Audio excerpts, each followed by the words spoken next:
All right, so I want to do things a little differently. I normally don't do 2 editorials a year, usually just 1 during a dead week. But there's some stuff going on, or stuff that, has been talking about that has got my mind going, and there's some stuff I want to put out there just for fun, just for my own amusement, which is why I do any of this. While it's still in that fun kind of everybody throwing their ideas at the wall phase, because eventually it's going to become fact, and everyone's going to be disappointed.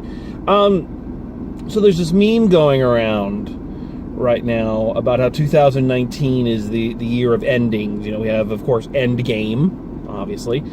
Game of Thrones is coming to an end, and they talk about Star Wars. Apparently the Rise of Skywalker is supposed to be the conclusion of the saga, which, the saga concluded with Return of the Jedi almost 30 years ago, folks, and everything else has been a tacked on bit of fluff that everyone has hated or complained about in some way, shape, or form since it happened. So I don't know why we're supposed to be upset about this one. But the one that kind of has breezed everybody by, and that no one's given a lot of press to, even though it's getting a lot of press in terms of trailers, with the upcoming Dark Phoenix opening, as I'm recording this, opening in a few weeks. That is supposedly, from everything I've read and everything I've heard, supposed to be the end of the Fox X-Men franchise. Everybody knows Fox has been bought by Disney. The property is going to revert back to them, and eventually, at some point, the X-Men will be reintegrated into the Marvel Cinematic Universe. We can all assume that that's going to happen. So a Dark Phoenix, a 20-year, or 19 years, really, film franchise is coming to an end. Now, I've gone on record several times as saying I think it's time, it's past time. And even with that, the legacy of the X-Men films is not great. The films don't stand up that well. They have brilliant moments and brilliant things about them, but taken as a whole, they're fairly mediocre. But what this is doing, of course, is now everybody is talking about, they're not so much talking about the ending of this franchise, they're talking about the next one. How are the X-Men going to factor into the Marvel Cinematic Universe? How are they going to be introduced? What are the movies going to be like? Who's going to play them? And there's just all this fun speculation, because I don't think Disney even knows right now. People were talking about when there was trailers for Endgame about how, they edited Wolverine out of the trailers and he's going to make an appearance and all this. And you knew that wasn't true, because these movies were being filmed before that deal went through, so...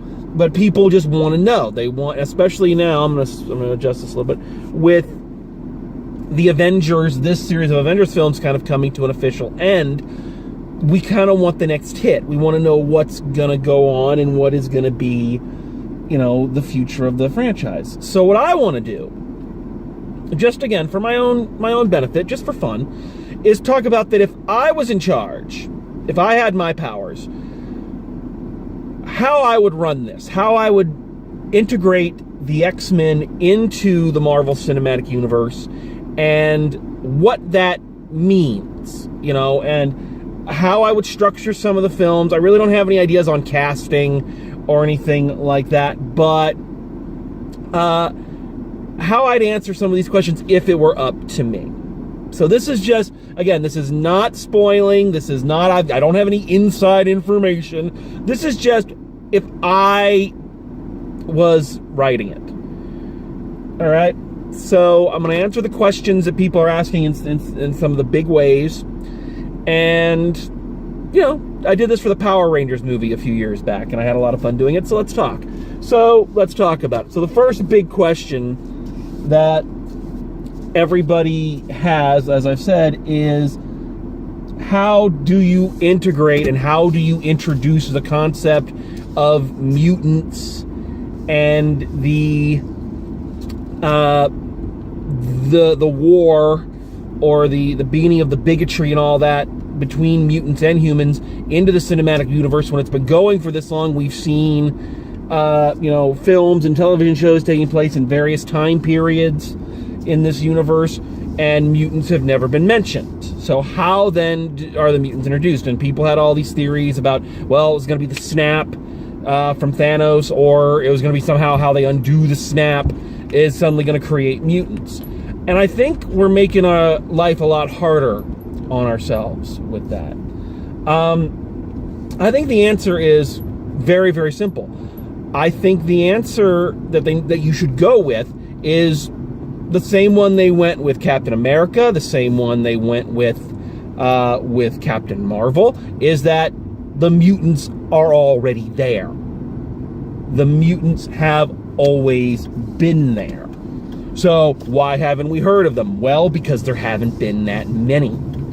They've been an anomaly. They've been the minority. They're exactly what mutation would imply. They are the exception rather than the rule. And up until this point, or up until recently, because there have been so few of them, the government agencies have been able to cover them up, or they've been written off as something else. We know that they've dealt with Inhumans and the mist there, so it's possible they were written off as that, or the ones that they knew about. Things like S.H.I.E.L.D.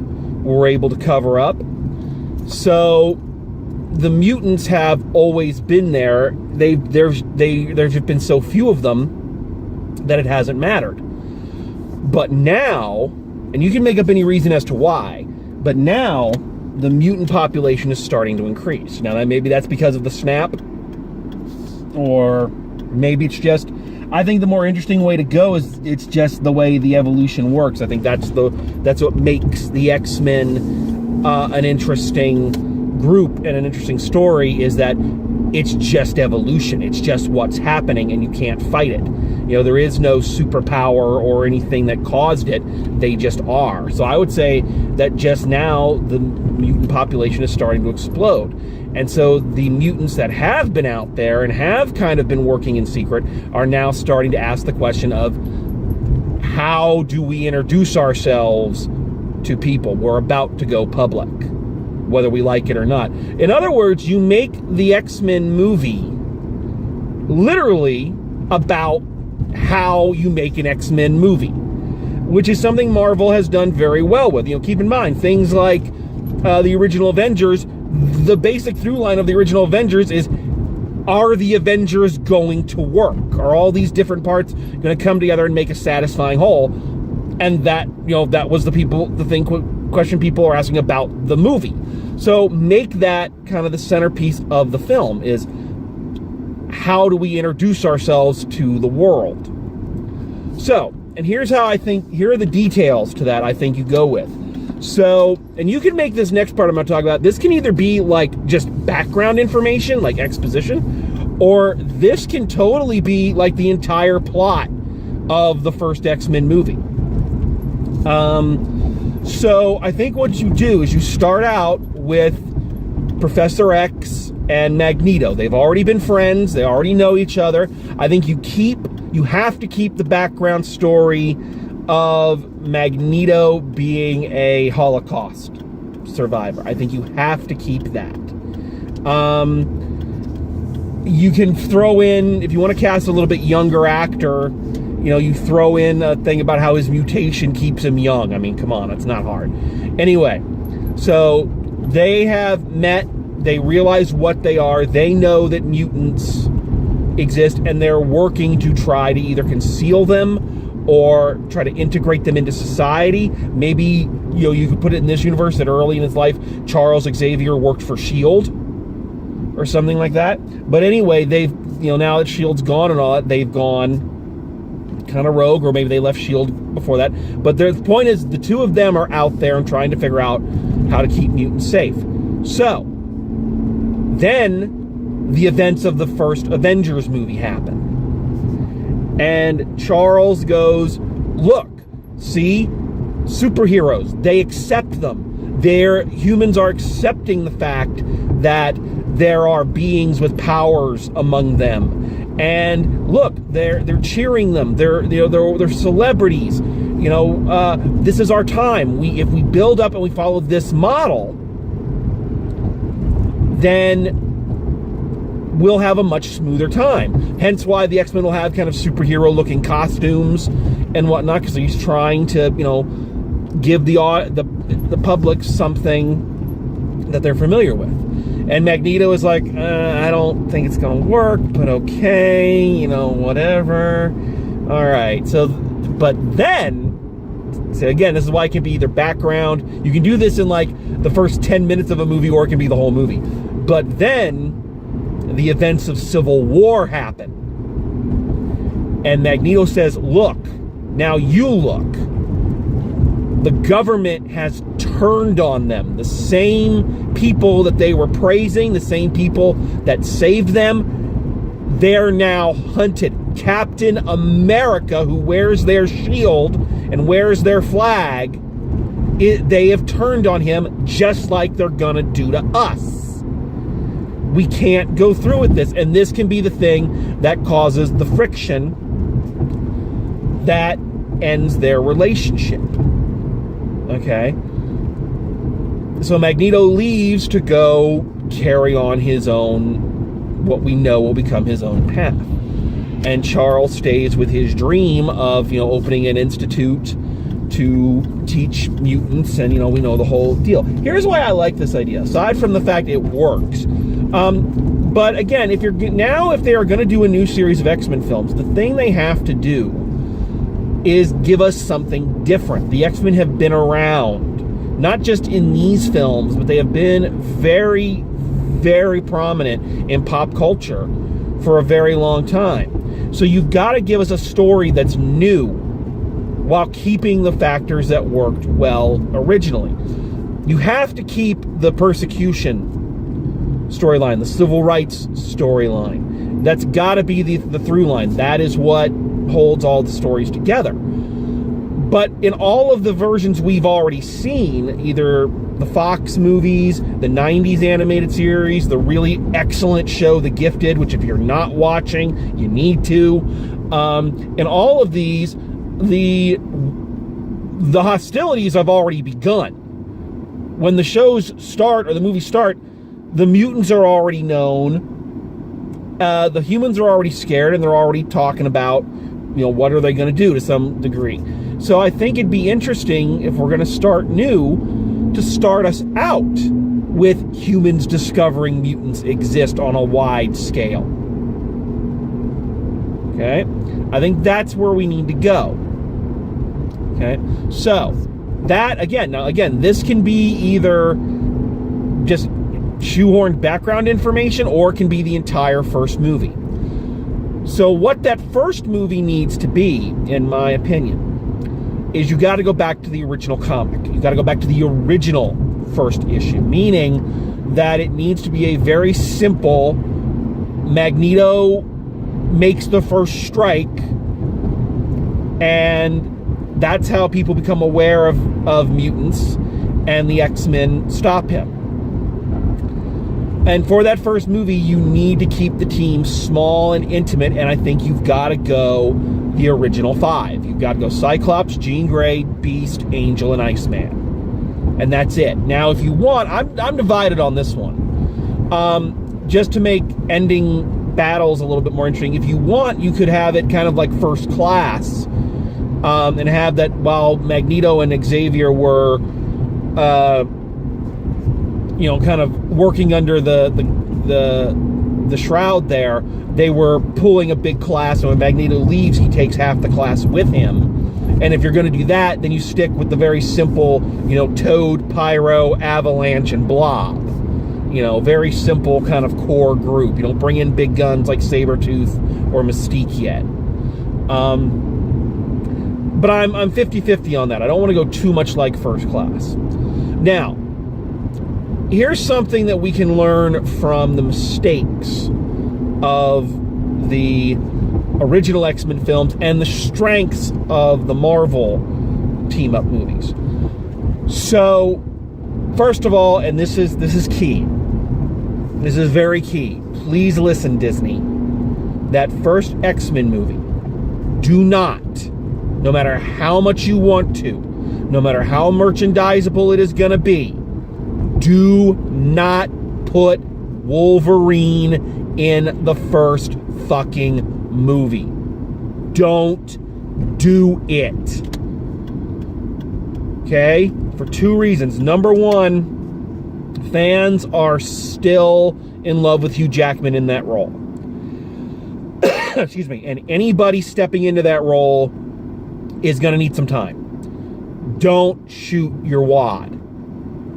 Secondly, one of the biggest problems, and I've talked about it, a lot of people have talked about it, with those original X-Men movies, is they're not X-Men movies. They're Wolverine, Magneto, Xavier, and Mystique movies with the X-Men guest starring in them.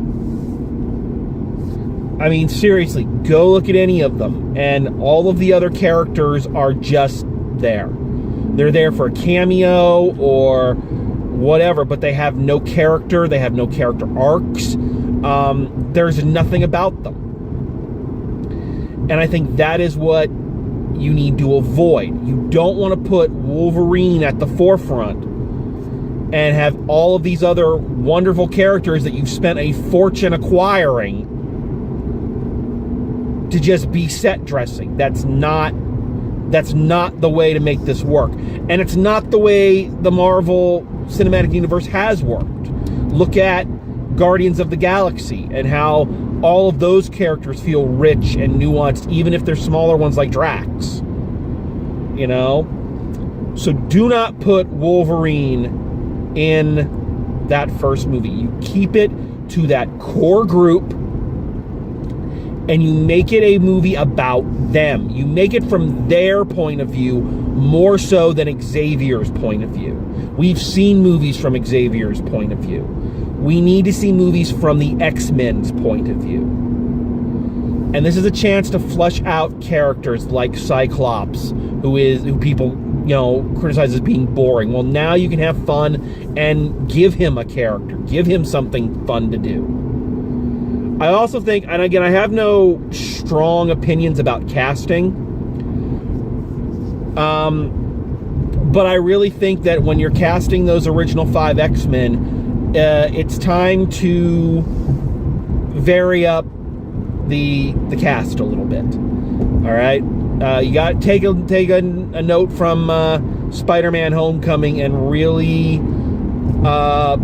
diversify that cast. I don't think in any of the situations with maybe, you could argue maybe Angel, because he's supposed to be like a rich wasp type guy, but even so, I don't think in any of those cases those characters have got to be white to make them those characters. So I think you have some fun with the casting. I don't know why, and I'm almost worried people would say this was racist, but I'm going to say that I see Beast, a human Beast, before and don't have Beast get furry in the first one either. Don't do that. I see Beast as a black guy. Mainly, I think, because I think Beast needs a really distinctive voice, and African-American actors just have great voices. So that's kind of, I think, why I'm going with that. But also, here's something else I would keep, honestly. Recently in the comic books, Iceman has come out as gay. Keep that. Why not? Why not? Look at how, a lot of these internet assholes who, don't like the fact that Black Panther and Captain Marvel, did so well. They had this whole thing, and I'm going to steal a line from another critic. They had this whole thing of, get woke, go broke. Yeah, you went real broke with Black Panther and Captain Marvel. Now imagine a gay, an out superhero. A young, out superhero. I mean, why not? I say you keep that. So anyway, so that's the first movie. The first movie is told from those 5 characters' point of view, them coming together, becoming the X-Men, becoming a family, and, stopping Magneto, and that's how the world becomes aware of mutants. All right? Now, here's what you do. You do a reverse Avengers. All right?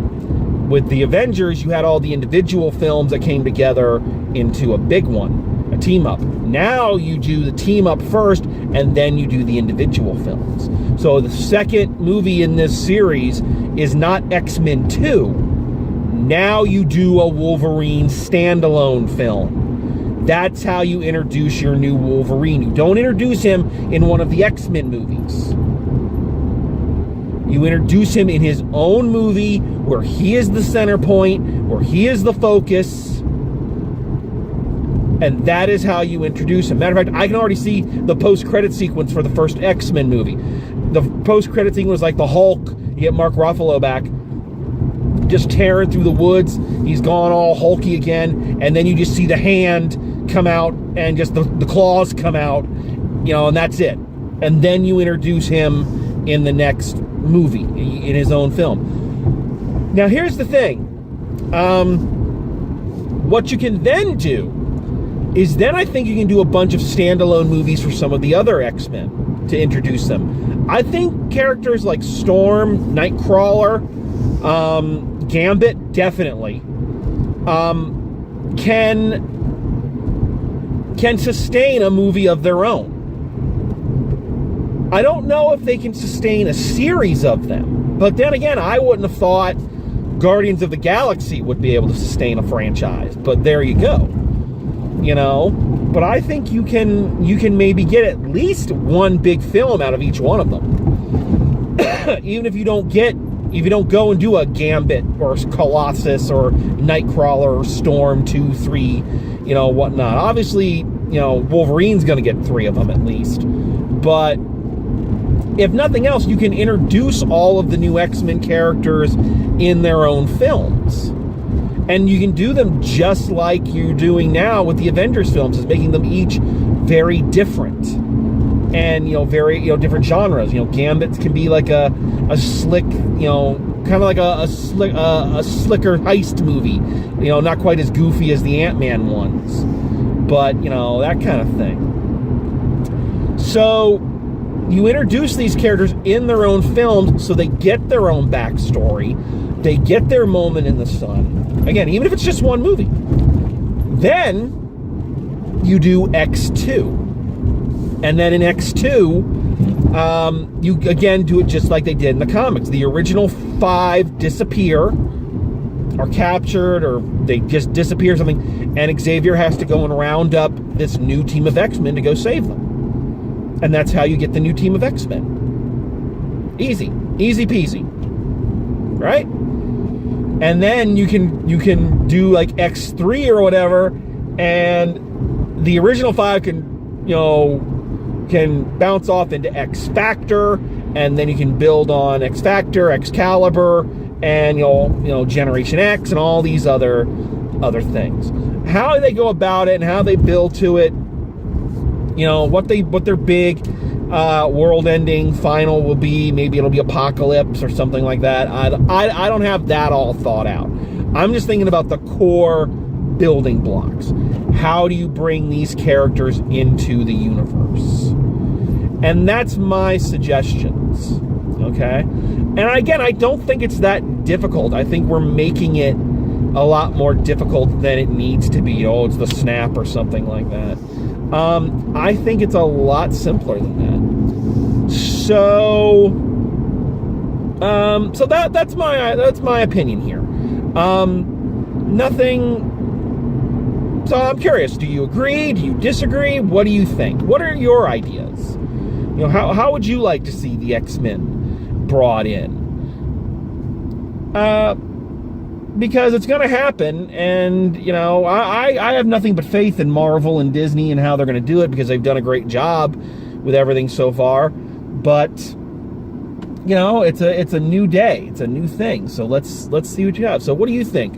Let me know. Let me know in the comments, or post your own video or whatever. Anyway, excuse me. So thanks for coming along and listening to my theory and my ideas. And And we'll be back with another review a little later in the week. So thanks again, and until next time, drive safe, and I will see you at the movies.